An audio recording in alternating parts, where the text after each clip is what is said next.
Baik, Anda masih bersama kami di Apa Kabar Indonesia Malam. Kita akan melihat bersama pemirsa, melihat kembali hasil survei yang sempat dilakukan oleh beberapa lembaga survei yang kemudian melihat elektabilitas dari profil Ganjar Pranowo dan juga Mahfud MD. Kita lihat dari profil Ganjar Pranowo terlebih dahulu pemirsa. Ini dilakukan oleh lembaga survei indikator mulai dari bulan Agustus 2022 hingga September 2023. Di situ terlihat tampaknya grafiknya cukup fluktuatif ya Bang Panggi ya.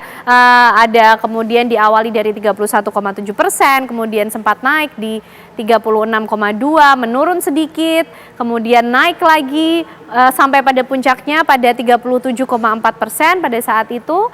Dan kemudian dari LSI ini juga sempat menerbitkan hasil surveinya pada saat itu di Januari 2023 hingga September 2023. Ini sempat cukup mengalami naik turun juga, di awal 37,8, kemudian turun ke 31,9%, naik lagi di angka 37%. Dan lembaga survei Poltreking Indonesia juga melakukan hal yang sama, mengecek elektabilitas Ganjar Pranowo mulai dari Agustus 2022 hingga September 2023, dari awalnya 29,4% hingga ke angka 37%. Kemudian ada lembaga survei Saiful Mujani yang memulai surveinya pada Agustus 2023 hingga pada Agustus 2023 pemirsa, dimulai dari angka 32%, mengalami kenaikan penurunan, kemudian juga terakhir mengalami kenaikan. Nah, kita akan lihat juga dari pendamping Ganjar Pranowo seperti apa, yaitu sosok Mahfud MD yang dulu juga sempat masuk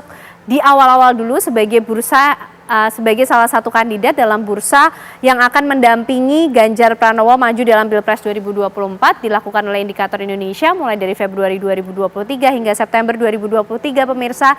Inilah angkanya justru mengalami penurunan Bang Panggi di bulan terakhir di September 2023 di angka 5,7%. Kemudian dari Poltreking Indonesia ini melakukan survei dari Februari 2023 hingga September 2023. Ini bertolak belakang ya, justru mengalami kenaikan dan mencapai puncaknya pada akhir survei dilakukan September 2023, yaitu mencapai 8%. Kemudian ada pula pemirsa informasi lagi yang kami hadirkan untuk Anda di Apa Kabar Indonesia Malam, tentunya masih soal bagaimana perjalanan pencapresan dari pasangan Ganjar Pranowo dan juga Mahfud MD. Bang Panggi, kalau kita tadi membaca hasil-hasil survei yang sempat dilakukan oleh beberapa lembaga survei jauh ya sebelum momentum beberapa hari ke belakang lah setidaknya yang terjadi hari ini. Ini kalau Ganjar nampaknya memang sudah bukan kejutan ya kalau kita lihat dari angka-angkanya ya Bang Panggi. Tapi kalau dari Mahfud MD seperti apa? Ya sebenarnya kalau Mahfud pun menurut saya cermati juga nama yang masuk radar. Yang kejutan itu justru Gibran. Kejutan setelah putusan MK. Ada yang membuat terkaget-kaget kan. Nah artinya kalau elektabilitasnya Mahfud itu dari tren yang kita lihat itu terjaga juga. Karena memang beliau selalu menjaga isu. Kita masih ingat ya ketika isu Sambo, isu kemudian yang kemudian beliau mendobrak membeldoser hukum itu. Ketika ada yang deadlock gitu ya, kemudian dia dobrak. Kemudian ada kasus pajak, ada kasus banyak hal yang beliau ungkap. Bahkan ada yang orang tersangka harus membela diri, dia bela gitu. Jadi isunya Mahfud itu dalam isu trending itu dia selalu mendapatkan ceruk di situ. Nah, setiap ada momentum, ada isu, itu tren elektabilitasnya ada kenaikan, ada pertumbuhan. Nah, itu dijaga terus. Jadi sebetulnya nama Prof Mahfud itu adalah nama yang selalu masuk menurut saya itu di survei Voxpol pun itu masuk 5 besar. Memang kalau saya Voxpol kan hanya Juli dan Agustus saja tahun kemarin di tahun 2023. Itu memang Prof Mahfud itu adalah elektabilitasnya itu selalu spektrumnya nggak jauh dari 5 besar. Walaupun ada Sandi, kemudian ada Ridwan Kamil, ada Khofifa, ada Erick Thohir. Nah, selalu ada Mahfud gitu. Nah, maka kalau kita bicara Gibran ya tidak masuk dalam radar survei. Kalau kita hasil top of mind kita, hasil survei kita hanya bahkan 0, sekian gitu ya. Kalau di pasangan ya memang cukup ada di angka 33 sampai 34%. Kalau dengan Pak Prabowo dengan 3 simulasi maupun dengan 4 simulasi dengan capres dan cawapres yang lain.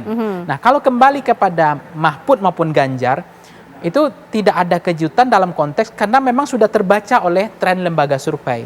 Dan Nama-nama ini udah masuk radar. Yes. Nah, sebenarnya kalau orang untuk memilih calon presiden, wakil presiden hari ini, juga survei tidak lagi menjadi patokan utama, variabel penting.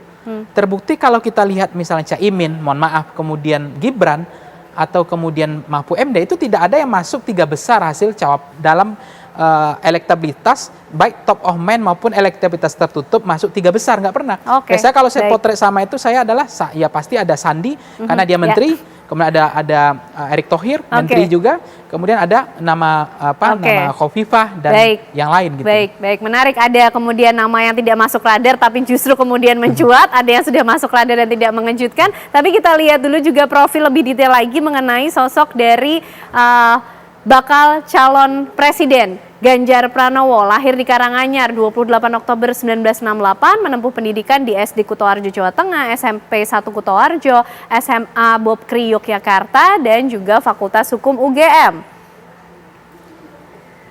Dan berikut adalah perjalanan karir dari seorang Ganjar Pranowo. Sempat menjadi anggota DPR RI di periode 2009 hingga 2013 dan juga terakhir Gubernur Jawa Tengah pada tahun 2013 hingga 2023.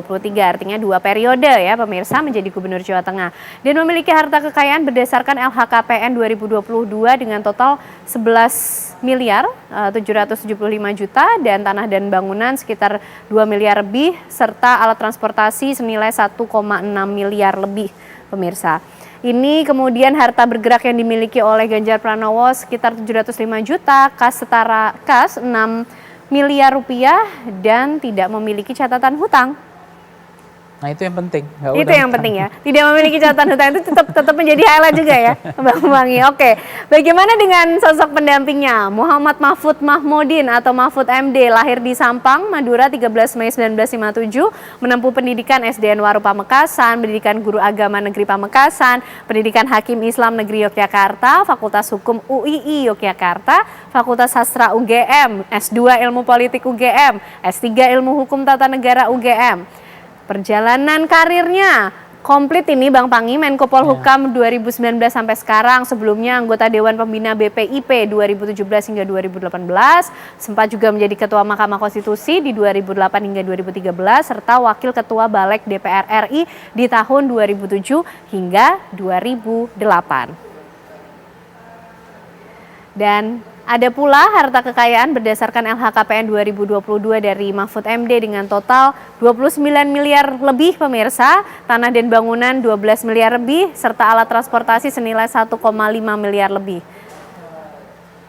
Bagaimana pula dengan harta bergerak dari Mahfud MD 180 juta sekian, kas setara kas 15 miliar dan hutangnya juga 0, Bang Pangi. Baik.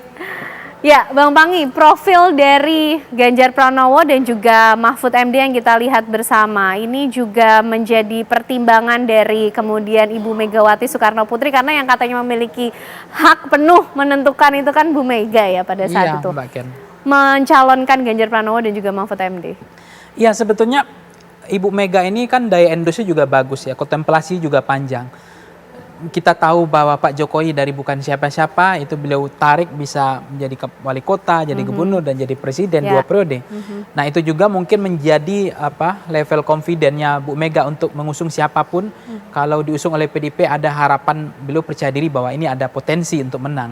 Nah, sebetulnya dari karakter kepemimpinan, Prof. Mahfud itu kekuatannya ada pada integritas dan bersih, tidak neko-neko dari punya jabatan di trias politika itu, tapi dengan tetap sederhana, tetap tidak melihatkan bagaimana dia memberikan contoh ketauladanan, tidak nepotisme, termasuk anaknya tidak diberitahu bahwa orang tuanya pejabat, tidak ada yang tahu anaknya Prof. Mahfud, itu kan dijaga betul.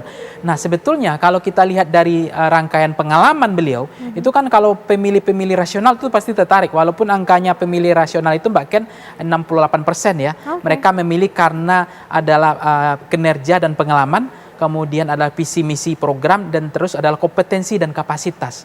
Nah, bukan isitas ya, kompetensi dan kapasitas, kinerja dan pengalaman. Ini ada pada Prof. Mahfud yang teruji dan seperti memang ini tidak instan, proses yang panjang.